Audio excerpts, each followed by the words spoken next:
ఎప్పుడు కలిసిపోడు అది జనసంఘ పుట్టిననాటి నుంచి బీజేపీ కార్యకర్త ఈ దేశ హితం కోసం పనిచేస్తున్నాడు. అది భారతీయ జనతా పార్టీగా రూపాంతరం చెందిన తర్వాత 44 సంవత్సరాలుగా పనిచేస్తున్నాడు. మొదట్లో ఎక్కడ అధికారం లేదు, పనిచేస్తూనే ఉన్నాడు, కానీ అలసిపోదా. ఆ అలసట లేని పని చేస్తూ ఉన్నాడు కాబట్టి ఇవాళ ఒకసారి కాదు 2 సార్లు నరేంద్ర మోడీ గారి నాయకత్వంలో భారతీయ జనతా పార్టీ సత్యసాయి జిల్లా అధ్యక్షులు మిత్రులు ఎం శేఖర్ గారు, జిల్లా ఇన్ఛార్జి సోదరులు బాలకృష్ణ యాదవ్ గారు, అనంతపురం భారతీయ జనతా పార్టీ జిల్లా అధ్యక్షులు చిరకాల మిత్రులు సంగారెడ్డి శ్రీనివాస్ గారు, రమేష్ రెడ్డి గారు, గంగాధర్ గారు, సహచర కార్యకర్తలందరికీ ముందుగా నమస్కారం. ఇవాళ జిల్లాలో వివిధ విభాగాలకు సంబంధించిన అధికారిక సమీక్షా సమావేశం సందర్భంగా నేను పుట్టపర్తికి వస్తున్న నేపథ్యంలో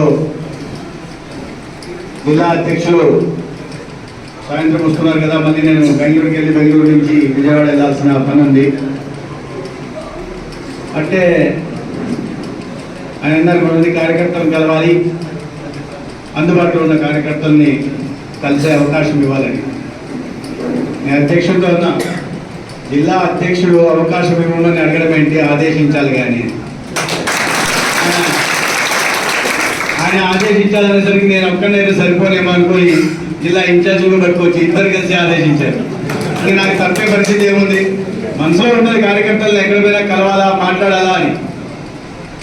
కానీ ఈ అధికారిక కార్యక్రమాలు, ఇతరత్ర కార్యక్రమాల కారణంగా వాడికి ఎక్కడన్నా అంతరాయం కలుగుతుందేమో, ఆ పనుల సందర్భంగా వచ్చిన ప్రజలు వాళ్ళ సమస్యలు వినిపించి ఆ సమస్య దీంట్లో ఉంటాం, ఆ సమయంలో కార్యకర్తలు ఎవరైనా సరిగా పలకరించలేమో, గుర్తుపట్టినట్టు ఉంటే గుర్తుపట్టినప్పుడు సరిగా పలకరించకపోతే కార్యకర్తలు నొచ్చుకుంటాడేమో అని ఒక భావన నాలో ఎప్పుడు ఉంటుంది. అందుకే నేను ఆలోచిస్తాను, దాన్ని మిక్స్ చేద్దామా లేదా. నేను చెప్పాను ఒకసారి మళ్ళీ వస్తాను, ప్రత్యేకంగా వస్తానని, లేదా కొంతమంది నన్ను కలవాలని. సరే మీరు ఆదేశించిన తర్వాత ఆర్డర్ చేసిన తర్వాత జిల్లా అధ్యక్షుడు కార్యకర్త పాటించకపోతే మళ్ళీ అది క్రమశిక్షణ ఉల్లంఘన కిందికి వస్తుంది కదా అని చెప్పి,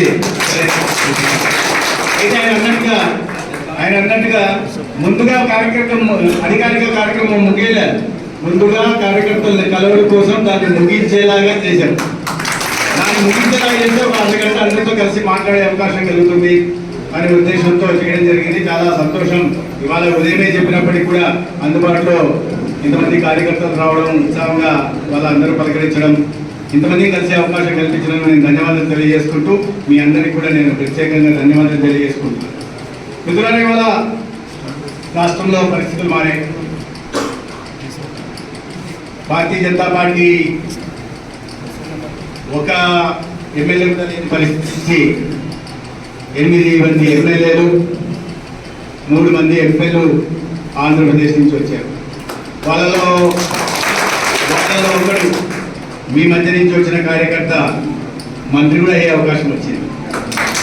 భారతీయ జనతా పార్టీ మీరు ఎవరిని చూసినా అనేక సంవత్సరాల పాటు పనిచేసిన చిత్తశుద్ధితో, సిద్ధాంత పట్ల చిత్తశుద్ధి, నిబద్ధతతో పనిచేసిన కార్యకర్తని పార్టీ ఏదో సమయంలో గుర్తిస్తుంది. నేను ఒక్కనే పనిచేశానని చెప్తా, అందరూ కార్యకర్తలు పనిచేస్తున్నారు. అర్హత కలిగిన వాళ్ళు చాలా మంది ఉన్నప్పటికీ కూడా అవకాశం నాకు ఒకరికే ఇవ్వాలనుకున్నప్పుడు ఎవరికొరకు అవకాశం వస్తుంది. ఆ అవకాశం నాకు వచ్చింది. దానికి నేను ప్రత్యేకంగా కేంద్ర నాయకత్వానికి ధన్యవాదాలు తెలియజేస్తూ, ఈ కార్యకర్తకు తగ్గిన గౌరవం మీ అందరికీ తెలిసిందే, కార్యకర్తకు తగ్గిన గౌరవమే. అయితే వీటన్నిటికీ అసలు మనం ఇక్కడ ఎమ్మెల్యేలాగా ఎలాగలగలం, పార్టీ సరే పనిచేస్తున్నాం కాబట్టి పార్టీ సరే కార్యకర్త మంచి లక్షణాలు ఉన్నాయి, చాలా సుదీర్ఘకాలంగా పనిచేస్తున్నాడు, ఇప్పుడు ఎలక్ట్రల్ పాలిటిక్స్ లో పోవాలనుకుంటున్నా అంటే పార్టీ సీట్ ఇచ్చింది. దానికి కూడా చాలా మంది అర్హులు ఉన్నారు. ఆర్టీసీ ఇచ్చిన క్రమంలో కూడా చాలా మంది అర్హులున్నారు. అయినప్పటికీ కూడా అవకాశం మళ్ళీ వాళ్ళకి వచ్చింది. అది కూడా మన సొంత ఊళ్ళో కాకుండా ధర్మవరం లాంటి నియోజకవర్గంలో తీసుకెళ్లి పోటీ చేసే పని కూడా పార్టీ పెట్టింది. అయితే ఆ సందర్భంగా మనం పూర్తిగా కొత్త నియోజకవర్గం మనం ఒప్పుకోవాలి. మనం ఎక్కడ అబద్ధాలు చెప్పాల్సిన అవసరం లేదు. నేను పుట్టపర్తిన ఎక్కువ తెలుసు. నాకు ధర్మవరం కన్నా పుట్టపర్తి కాస్త ఎక్కువ తెలుసు. మన సందిరెడ్డి శ్రీనివాస్ గారి నియోజకవర్గం కానీ గురవకొండ కానీ గుంతకల్ ఇంకా ఎక్కువ తెలుసు. అది ఏంటంటే ఎప్పుడు ప్రోగ్రామ్ చేస్తుంటారు, పోతా ఉంటాం కాబట్టి అక్కడ తెలుసు. అయితే కొత్త నియోజకవర్గం ఈ సందర్భంగా మనం ప్రత్యేకంగా కార్యకర్తలందరికీ నేను ఈ విజయానికి దోహదపడిన ప్రతి కార్యకర్తకు కూడా చేతులు ఎత్తి నమస్కరిస్తూ ధన్యవాదాలు.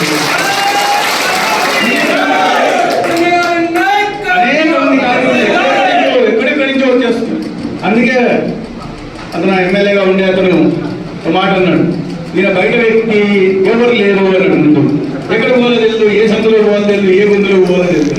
మళ్ళీ కొన్ని రోజులు అదే వ్యక్తి మాట మార్చి ఇది పుట్టపుడుకుల మాదిరి ఎక్కడెక్కడి నుంచి వచ్చేస్తున్నారు, కానీ ఇక్కడ కాదు, బెంగళూరు నుంచి వస్తున్నారు, హైదరాబాద్ నుంచి వస్తున్నారు, కడప నుంచి వస్తున్నారు, మదంపల్లి నుంచి వస్తున్నారు, చిత్తూరు నుంచి, రాజమండ్రి, విశాఖపట్నం నుంచి అంటారు. బాబు ఢిల్లీ నుంచి కూడా వస్తారు రా, ఢిల్లీలో పనిచేసే పార్టీ ఎక్కడి నుంచి వస్తారు, ఉత్తరప్రదేశ్ నుంచి కూడా వస్తారు. అన్ని చోట్ల నుంచి రావాలంటే నేను ఆపే పరిస్థితి ఉంది.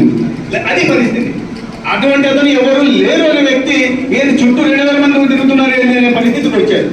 ఆ కార్యకర్తల బలం ఇవాళ మన విజయానికి పనిచేసిందనే విషయం అందరికీ నేను ఆ సందర్భంలో నేను నా ఒత్తిడిలో పనిలో ఇప్పుడు కూడా అయిన తర్వాత కూడా మంత్రి అయిన తర్వాత కూడా ఒత్తిడి ఏదేదో ఒత్తిడి ఉంటాను. ఎందుకంటే ఆ పరిస్థితి, ఆ భారం అలా ఉంది నా నెత్తిన.